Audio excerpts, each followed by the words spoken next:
Hey yo, what's up? You know what it is? It's the one and the only the triple, the G.O.D. I do welcome you guys back to another installment of Triple the Guy Speaks On. And yo, The King of Fighters Destiny, Episode 8, Reception. Now, this is going to be a quick one for real because not a lot happened this episode, because a lot of this episode was establishing what the KOF tournament is going to be going for. So it was just a lot of introduction to characters that we've heard mentioned or rumored about, or characters you knew that were coming have finally made it. We got the full Team Psycho Soldier squads in the building. I'm like, we saw Ralph and Clark show up, and we know Heidern's going to be their third, and he was featured at the beginning of this episode, which was a continuation of the end of the last episode where he had that nightmare for the umpteenth time where, you know, Rugal takes your eye, kills your whole family, blah, blah, blah.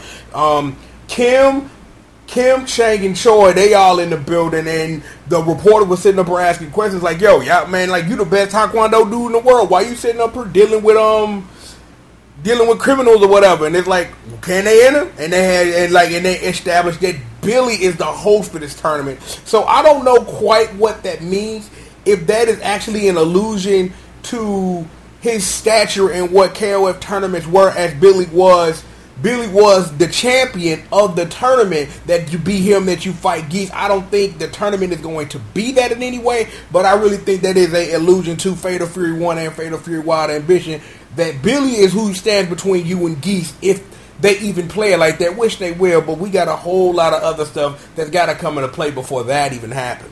What else happened? The Princesses of Punch, the Queen's team, as they call themselves, they made their appearance too. So, you know, and then, you know, the Hungry Wolves, they in the building as well, and all the stuff start popping off and everything. Benny Morrow made a mention of Heavy D, Lucky Glauber, and Brian Battler, but they haven't shown up yet. So I don't really, because it's like, we see Brian in the opening of the show, so it's not going to be some bait and switch where they don't actually compete, unless that's just, you know, just something to throw you off so they can go ahead and introduce Iori at some point or whatever. So I really don't quite know what's going on with that. The other question I have was not much as a question as it is the answer to a question we already know the answer to, is that Rio and Robert showed up without a third.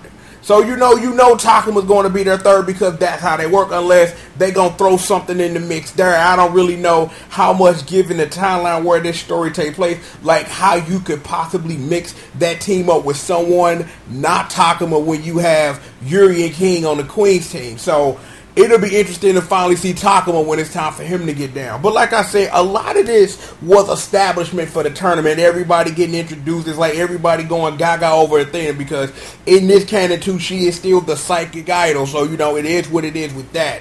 So my thing is, it's just, again, like I said, this was an establishment episode. But the question that the episode left us with is, what Geese got going on? Like, they sitting up here, got secret buttons and stuff that you press. Yo, put your hand right here, dog, and we can open this door. And it's like, I guess the next episode will be talking about that. So it's like, again, like I said, because of what this episode was and what the past 7 episodes have been, minus or plus the Geese side story episode, of trying to figure out, like, where does the Orochi come into play? It's like, that's kind of the question, because it's like, again, we have an opening to this show that heavily features Iori Yagami. So you really have to, like, wonder and question, is it going to be like, are they going to play it like they do in KOF 97 and then 98, where, you know, where Iori just gonna jump out right out of blood mode and start murking folks? And because, see, I really think that given the story that they want to tell, that's probably the best way you introduce Iori. Because, see, then it's like, you don't have to introduce the backstory with Billy and Edgy, and you don't have to do any of that. And it's like, if you want to keep maturing the story, and we know Vice somewhere around, you just let Iori just go psycho on somebody, like, let it be the middle of the tournament, and then it's like, let Kyo be fighting somebody, and then boom, here comes Iori. And I honestly think that because Kyo and Terry finally made that eye contact, that fight isn't going to happen, because I honestly think it's going to be interrupted by Iori, because that's the perfect way. Sit up here, build up this hype between Terry and Kyo, get the fight popping, and then Iori just jump right in the middle and just start going dumb. See, I should write this show. Y'all should let your boy write this show, real rap. Let your boy get down on the greasiness. You know what I'm saying? Like, I really honestly think that is going to be your surprise twist. Is that sit up here and build up Terry and K.O. and then just have Iori interrupt it.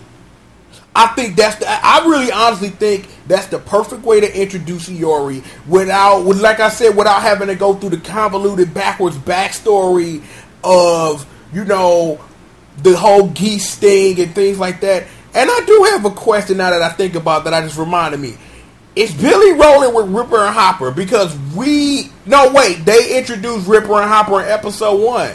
Yeah, they introduced Ripper and Hopper, so yeah, that was who Billy was rolling. I was wondering that, but then I remember, like, episode 1, they introduced Ripper and Hopper, so, you know, they in the mix too. So I wonder, now that I think about that too, I wonder, is this going to be the first time we ever see Ripper and Hopper actually put in work?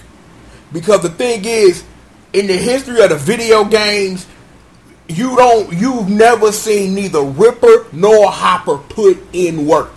But you know, if that's Geese's personal bodyguards outside of Billy, you know they got some dumb stuff going. So maybe King of Fighters Destiny will spin the Ripper Hopper thing on his head and like really put us to work with that. Like, yo, I'm like, I can't wait till we actually get to the tournament at hand. And I don't know how long the tournament arc of this is going to take. But if they say it's 24 episodes, and I'm assuming that there is going to be a side story for Angelina possibly, so to make sure that Terry is saving them all the time, and whatever they gonna do, it's like 16 episodes. They got a lot of time to work with, but they have to be careful on how they use their time, and because there can't be no more establishment. If everybody is majorly in play outside of Takuma, because everybody else at some point in this show has been featured. The KOF tournament is official, and like I said, the only missing team we got is the American sports team, and I gotta assume they introducing them next episode so we can get the tournament started, unless the next episode is gonna be more establishment of the other side of the plot or whatever. But yeah, man, great episode as usual, man. I love King of Fighters Destiny. I love seeing that in my subscription box, like, yo, it's time to watch. And then sit down, now it's time to speak the mic. You know what I'm saying? So, I don't know what else to say. I'm just clowning real quick, man. Gotta get ready to get up out of here, man, to put in this work in this business. But yo, I got something for the streets this weekend, man. I'm working on this tech. I'm working on this tech, trying to get this tech together. Once I get this tech together, it is on. It is O-N, period, exclamation point, no question marks. And more exclamation points. But yeah, the one and the only, the triple, the G.O.D. I'd like to thank you guys for joining me for another installment of Triple the Guy Speaks on the King of Fighters Destiny, Episode 8, Reception. And with that being said, I'll holler at you guys next time, man. Peace out.